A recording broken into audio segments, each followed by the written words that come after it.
Hi friends, எல்லோருக்கும் வணக்கம். எல்லோரும் எப்படி இருக்கீங்க? நல்லா இருக்கீங்களா? இன்றைக்கி அந்த கதையோட அடுத்த பகுதி தான் பார்க்க போகிறோம். அதுக்கு முன்னாடி நீங்கள் செய்ய வேண்டிய விஷயம் என்ன அப்படின்னு கேட்டிங்கன்னா, மறக்காம நம்ம சேனலை சப்ஸ்கிரைப் பண்ணிக்கோங்க.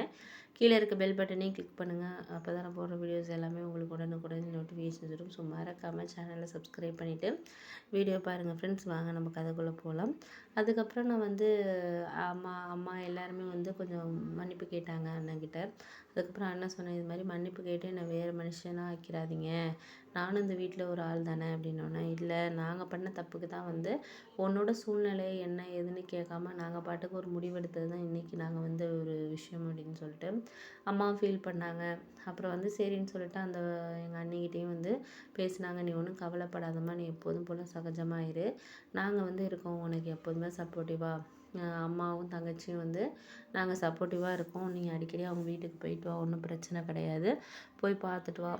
அம்மாவையும் வந்து அவங்களுக்கு விருப்பம் இருந்தால் கண்டிப்பாக நீ அழைச்சிட்டு வாங்க, நம்மளுக்கு கண்டிப்பாக வந்து அவங்களுக்கு நாங்கள் இருக்கோம், அதனால் நீ அதை பற்றி ஒன்றும் கவலைப்பட தேவையில்லை அப்படின்னு சொல்லிட்டு சொன்னாங்க. சொன்னதுக்கு அப்புறம் வந்து அவங்களுக்கு கொஞ்சம் மனசு கொஞ்சம் ஆறுதலாக இருந்துச்சு. ஏன்னா இத்தனை நாளாக வீட்டில் யாருமே பேசாமல் இருந்தாங்க. இப்போ ஓரளவு பேசுகிறாங்க அப்படின்னோன்னா அவங்களுக்கு கொஞ்சம் சிரித்தாங்க. அப்போ தான் கொஞ்சம் வந்து சிரித்தாங்க. அதுக்கப்புறம் எல்லோரும் ஒன்றா உட்காந்து சாப்பிட்டோம். சாப்பிட்டதுக்கப்புறம் வந்து அப்பா சொன்னார், இது மாதிரி வந்து தங்கச்சி கல்யாணத்தை பற்றி தான் அடுத்தது முடிவு எடுக்கணும்ப்பா.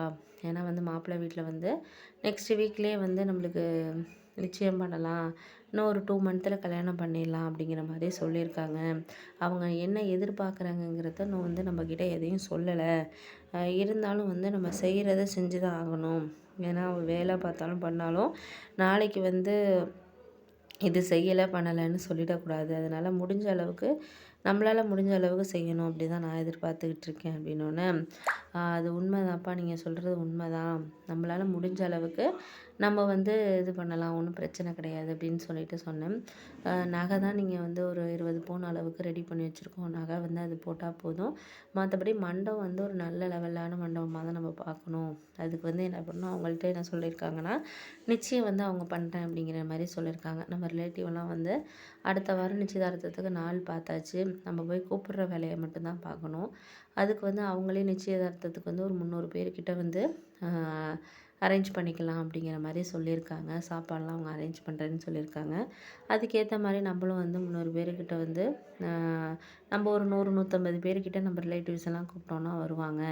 அந்தளவுக்கு கூப்பிட்டா போதும், அப்புறம் கல்யாணத்துக்கு நம்ம இன்வைட் பண்ணிக்கலாம், ஒன்றும் இது இல்லை அப்படின்னு சொன்னோன்னே, அப்படியாப்பா சரி ரொம்ப நல்லது தான், இருந்தாலும் வந்து நமக்கு வந்து முக்கியமானவங்க யாரையும் விடக்கூடாது, அதனால தான் நீ ஒரு ஆஃபீஸ்க்கு ஒரு 2 டேஸ் நீ லீவ் போட்டுறியா அப்படின்னோடனே, சரிப்பா ஒன்றும் பிரச்சனை இல்லை, 2 டேஸ் வந்து லீவ் போட்டோன்னே நம்ம பார்த்துக்கலாம், அதை ஏன்னா முக்கியமானவங்கள கூப்பிட்றது.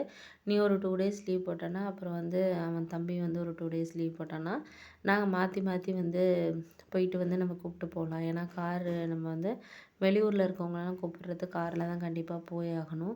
அதுக்கெல்லாம் டிரைவர்லாம் போட்டோன்னா ஒரு நாளைக்கே 2000, 3000 கேட்பாங்க. எதுக்கு, உங்களுக்கு தான் ட்ரைவ் பண்ண தெரியும்ல அப்படின்னோடனே, சரி அப்படின்னு சொல்லிட்டு தான் ஓகே பார்த்துக்கலாம் அப்படின்னு சொல்லிட்டு, நான் லீவ் போடுறப்ப நாளைக்கு நான் உங்களுக்கு மேனேஜர்கிட்ட லீவ் கேட்டுட்டு நான் உங்ககிட்ட சொல்கிறேன் அப்படின்னோடனே, சரி ஓகே சொல்லுங்கள், அதை பற்றி ஒன்றும் பிரச்சனை கிடையாது அப்படின்னோடனே, நீயும் வாயம்மா கூப்பிட்றதுக்கு அப்படின்னு சொல்லிட்டு எங்கள் அப்பா வந்து அவங்கள கூப்பிட்டாங்க.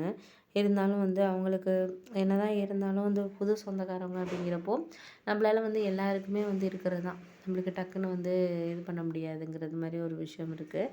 அதனால சரி ஓகே அப்படின்னு சொல்லிட்டு அவர் என்ன பண்ணார், அப்பா நீ வாமா முக்கியமான சொந்தக்காரங்க வீட்டுக்கு அப்படின்னு அம்மாவும் கூப்பிட்டாங்க. சரி ஓகே நானும் வரேன், ஆஃபீஸ்க்கு லீவ் போட்டுட்டு அவர் வர்ற அன்னைக்கு நானும் வரேன் உங்கள் கூட அப்படின்னு சொல்லிட்டு சொன்னாங்க. சரின்ட்டு இப்படி போயிட்டு இருந்துச்சு. அதுக்கப்புறம் மறுநாள்லேருந்து வந்து எல்லாருமே ஒன்றா தான் சமைச்சு சாப்பிட்டோம். எல்லாம் தான் நல்லா போயிட்டு இருந்துச்சு. அதுக்கப்புறம் அண்ணனும் வந்து ஆஃபீஸ்க்கு 2 டேஸ் லீவ் போட்டார் தொடர்ந்து. இவங்களும் அண்ணியும் வந்து லீவ் போட்டுட்டு, அவங்க அண்ணிக்கும் கார் ட்ரைவ் பண்ணுறதெல்லாம் தெரியும் அப்படிங்கிறதுனால அவங்க கொஞ்சம் நேரம் ட்ரைவ் பண்ணுறது, அண்ணன் கொஞ்சம் நேரம் ட்ரைவ் பண்ணுறது, அதை பார்த்தோன்னா அம்மா அப்பாவுக்கு ரொம்ப சந்தோஷம். வீட்டில் வந்து போயிட்டு எல்லார்கிட்டையும் ஒரு மரியாதையாக நடந்துக்குது இந்த பொண்ணு அப்படின்னு சொல்லிட்டு ரொம்ப அம்மா வந்து வீட்டில் ரொம்ப சந்தோஷப்பட்டு சொல்லிக்கிட்டு இருந்தாங்க. அதை கேட்குறதுக்கு அப்பாவுக்கும் கொஞ்சம் ரொம்ப சந்தோஷமாக இருந்துச்சு. ஏன் அப்படின்னா வந்து நம்ம பார்த்தா கூட இந்த அளவுக்கு ஒரு மரியாதையாக இருக்கிற மாதிரி, ஒரு பண்பாக இருக்கிற மாதிரி பொண்ணா நம்ம பார்த்துருப்போமா என்னன்ட்டு தெரியாது அப்படிங்கிற மாதிரி அவங்க ரொம்ப ஒரு மாதிரி ஃபீல் பண்ணி சொன்னாங்க. அதை கேட்குறப்போ வந்து எங்களுக்கு ரொம்ப ஹாப்பியாக இருந்துச்சு. பரவாயில்ல, அம்மா அப்பா வந்து இந்த அளவுக்கு ஒரு ஒத்துமையாக இருக்கிற அளவுக்கு இருந்திருக்காங்க, அது வரைக்கும் போதும் அப்படின்னு சொல்லிட்டு. அதுக்கப்புறம் நானும் ஒரு 2 டேஸ் லீவ் போட்டுட்டு, அதுக்கப்புறம் நான் இன்வைட் அப்பாவோட சேர்த்து பண்ணுறவங்களெல்லாம் பண்ணோம். அதுக்கப்புறம் நிச்சயமும் வந்து நல்லபடியா வந்து நடந்துச்சு. எல்லாரையும் வேன்ல வந்து அழைச்சிட்டு போயிருந்தோம். ஏன்னா வந்து மாப்பிள்ளை வீடு வந்து நாங்க இருக்கிறதுலேருந்து ஒரு 10 கிலோமீட்டர் கிட்ட இருக்கிறதுனால, அவங்க அங்கே இருக்க மண்டபத்தில தான் வச்சுருந்தாங்க. அதில முக்கியமான ரிலேட்டிவ்லாம் எங்க வீட்டுக்கு வந்துட்டாங்க. அவங்களையெல்லாம் வந்து வேன்ல எல்லாரையும் அழைச்சிக்கிட்டு, அ அவங்கள வந்து மண்டபத்துக்கு அழைச்சிட்டு போய் ஈவினிங் வந்து நிச்சயதார்த்தம் நடந்துச்சு. சாப்பாடுலாம் நல்லா ரெடி பண்ணியிருந்தாங்க. எல்லாருக்கும் ரொம்ப சந்தோஷமா இருந்துச்சு. ஒரு மாரி மனசுக்குள்ள ஒரு நிம்மதியான ஒரு இதுன்னு சொல்லலாம்.